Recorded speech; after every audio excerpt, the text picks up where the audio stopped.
राजधानी रायपुर में गणेश विसर्जन और ईद ए मिलाद उन नबी के दौरान जिला प्रशासन ने डीजे और पटाखों पर बैन लगा दिया है। ये फैसला शांति समिति की बैठक में लिया गया है। बैठक में बताया गया कि सभी चौक चौराहों पर अतिरिक्त पुलिस बल तैनात किया जाएगा और किसी भी हुड़दंगी गतिविधि पर कड़ी कार्रवाई की जाएगी।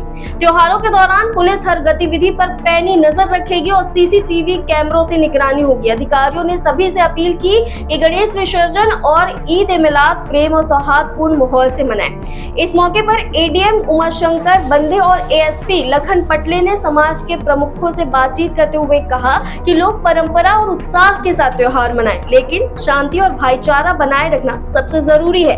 एएसपी ट्रैफिक प्रशांत शुक्ला और अन्य विभागीय अधिकारी भी बैठक में मौजूद रहे। हमारी तरफ से भी आपसे अपील है कि त्योहार मनाइए, लेकिन भाईचारे और खुशियों के साथ। और ऐसे ही अपडेट्स के लिए वयम छत्तीसगढ़ को सब्सक्राइब करना ना भूलें।